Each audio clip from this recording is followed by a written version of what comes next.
My guest today is Dr. Hope Lanter, a lead audiologist at Hearcom, a global leader in hearing care and the largest online retailer of medical-grade hearing aids. Dr. Lanter has more than 15 years of experience as an audiologist working directly with patients and their caregivers about helping find the best hearing loss treatments that fit their individual needs. She received her MA degree in audiology from the University of Iowa and her doctorate in audiology from A.T. Still University of Health Sciences. And I am pleased that she's with us to talk about one of the biggest challenges that we face as family caregivers, how to speak with our loved ones about treating their hearing loss. Yet, at this point, I think it's more important than ever for us to break through that barrier, learn how to talk to our loved ones about their hearing challenges, because according to a handful of university studies over the previous few years, hearing challenges and untended hearing challenges don't just mean you have to talk louder to your loved one. They could lead to everything from falls to dementia, depression, and even death. Can you talk about that a bit? Basically, our mission at Hear.com is that everybody should hear well to live well. And that's really, those two things actually do go together. That hearing well equals living well in many cases. But, oftentimes you see people looking at hearing as something that's sort of this luxury. It's not something I have to do something about, or I can do something later.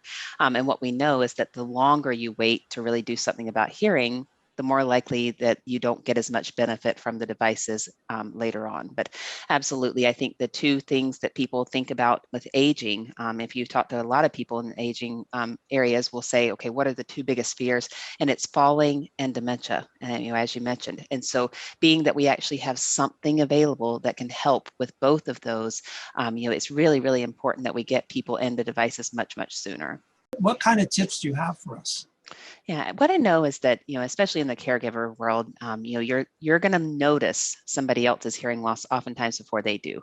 And we know that often turns the conversation to something that's a little bit more difficult, more awkward to have, because you may be saying, hey, you're having trouble hearing me. And they're saying, oh, no, that's just, and there's a good excuse for that moment. I wasn't paying attention, or you mumbled, or whatever it might be. The excuses are always brilliant.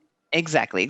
And sometimes they're, sometimes true, but at the same time, it's also just a way to kind of push it down, down the road of something I don't need to do right now.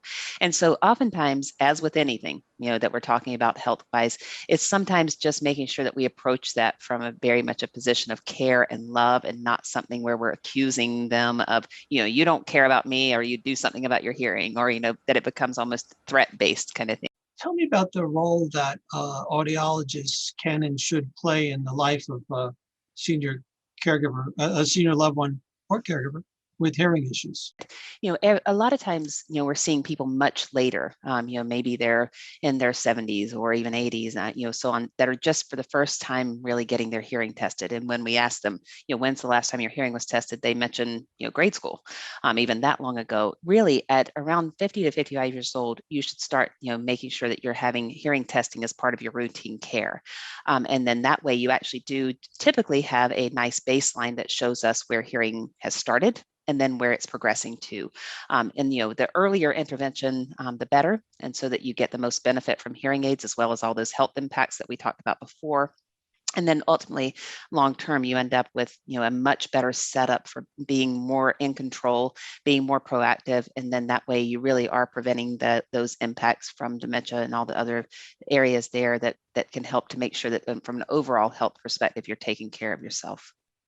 And the devices and the equipment supporting our hearing needs has changed drastically. People don't realize, maybe the last time looked, it was 10, 20 years ago, and they don't want that kind of equipment. Can you talk about Hear.com and the state of the art in hearing support? Yes, and you're exactly right. I mean, hearing aids in just the last few years have taken giant leaps in what they're able to do.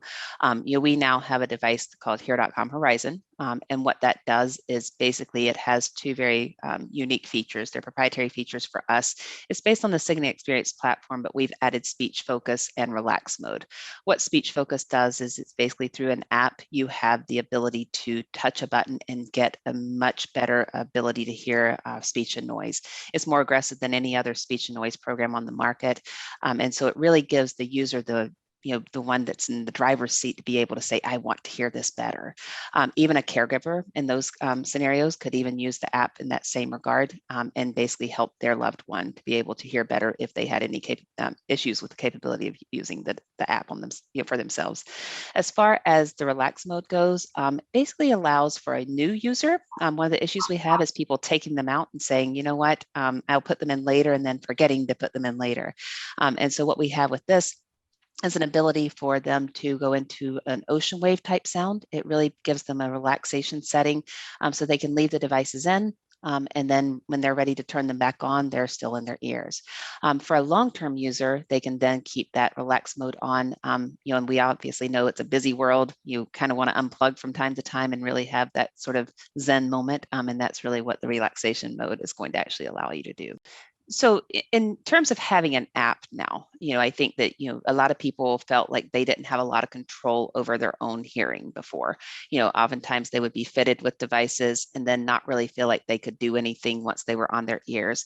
This really allows you to be able to say, you know what, if it's too loud for me in this scenario, I can, turn it up, make it louder or make it softer or whatever I need to do, to make this really more enjoyable for me in terms of the experience of wearing devices. The really great thing about newer technology is that oftentimes you don't really have to do anything. You really can put it on and go. But there are a lot of people who really like having that option to be able to say, okay, in a situation where I want to have that speech, speech mode, or I need to have some type of, change to those settings, then I have the option to do that. I'm not really stuck at any point. I have the ability to go to the app if I need to. What can a caregiver find on the Hear.com website to help them support their mission of helping their loved ones? We actually do have a specific area for, when you go to our website to talk to loved ones about their hearing loss. So we are looking at helping people, caregivers that are actually needing to help a loved one to take that next step. We do have articles and support there for those folks. If you have a loved one that you say, you know what, I want you to go to the Hear.com website and just see, what's there. Look into, whether it be the technology, or we have a resource center that talks about a lot of the aspects. Pretty much anything you can think about that you might need to know about hearing aids and hearing loss is all through our website, through our resource center as well. What are you hearing from caregivers and seniors who are your clients? I think the number one thing that we always hear is, I wish I'd done this sooner. And so, what we see is that hearing aids end up creating such a positive impact that people are actually wishing that they had done something many, many years before, rather than having put it off as long as they did.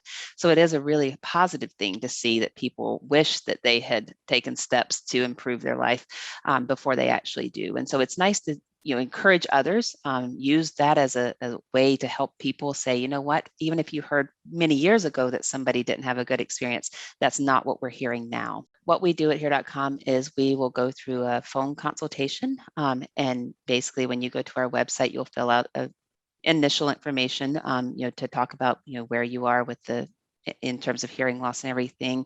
And then we do a phone consultation, and then we are going to connect you with a local expert provider close to you. So we hand select the folks that we're working with in terms of our providers out there. And then that way we can find somebody who can work with you to give you the best care. And so it's a process that we work together as a dual expert approach to be able to get the best experience throughout the process. What's one most important piece of advice you'd like to share with family caregivers? Making sure that you're proactive, they're proactive, that everybody's in this together, that we make sure that, that from a caregiver perspective, I know that that's a very difficult place to be. I've had many, many patients with caregivers who have been, exhausted by the process, but, that's the goal, is that what we're doing on our end is helping support that. So, we certainly look forward to helping anybody, that needs hearing care, but also on the caregiver side, absolutely looking forward to being a support system for them as well. that at the end of the day, getting somebody to take that step is a big, big challenge for everybody. But, I think even with my own grandmother, we had, with her, we were at the point where we would walk in the door and you'd say, "How are you doing today?" And she'd say, "Mm-hmm." And then you realize she wasn't keeping up with any of it. And it was kind of at that point saying, "Hey, you know what? We want you to be part of the conversation." And so I think that that's really connecting back to that place of love, is always saying, "You know what? It's about, we want you to be part of everything."